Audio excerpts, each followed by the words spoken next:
The gilt yields are rising, investors are worried about your budget. Gilt yields are going up. Well, what I saw straight after the budget was that the FTSE had increased and gilt yields had fallen. They're going up. Well, I haven't seen those latest market moves, but the combination of our stability rule that we will pay for day-to-day spending through tax receipts and investment rule to ensure that we can invest alongside business should give markets and investors confidence to invest in Britain. This is the point where it's day two after a budget. Normally we get the kind of chin-scratchy analysis from think tanks like the Institute for Fiscal Studies, and we've got all of that to bring you at some point.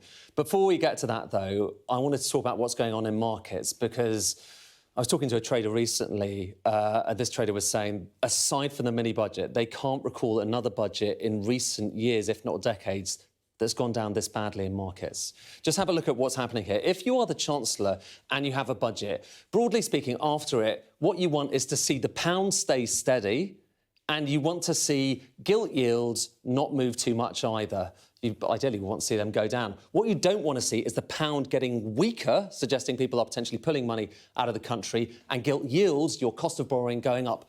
But both of those two things have been happening in recent hours. This is the pound, and it's a kind of measure of the pound versus various other currencies around the world, a trade-weighted measure as it's known. So, you know, we're not getting distortions from other countries. And look at what happened after the budget.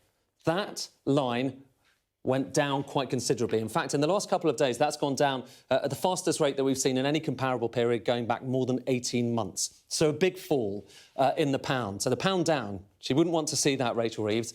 And how about for gilt yields? This is your cost of borrowing if you're a government. You don't want to see this going up, ideally. And look at what's happened here in the time since the budget. That has gone up. The gilt yield, this is the 10-year gilt yield. There are various different maturities. But that's gone up to the highest level that we've seen since last November. So broadly speaking, these are two things the Chancellor would not have wanted to see. At this stage, you're probably kind of wondering, gosh, is this like the mini-budget? Well, the reassuring news is it is certainly not like that at the moment. What these lines are showing you is that last chart I showed you was gilt yields, so the UK government's cost of borrowing.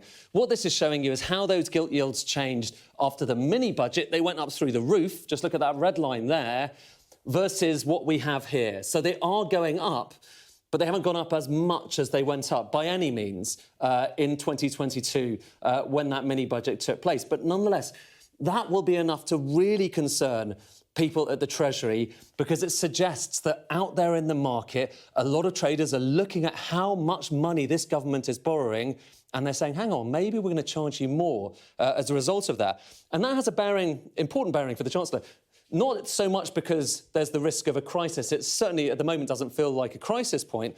But what it does feel like is something that changes the calculus for this government. And this really does matter, OK? So this is showing you what, in the budget, just yesterday, the Office of Budget Responsibility thought would happen to the cost of borrowing for the government. So, again, those are the gilt yields, and that has a bearing on how much debt interest we have to pay each year, which in turn has a bearing on how much money we have to spend, or the government has to spend, on the rest of their spending. And the OBR said, listen, you're kind of OK until you get to that red line with these interest rates. And if you get beyond that red line, there's a risk you're going to break your fiscal rules. Well, look at where we are at the moment. So they thought it was going in that direction. Look at where those gilt yields actually are.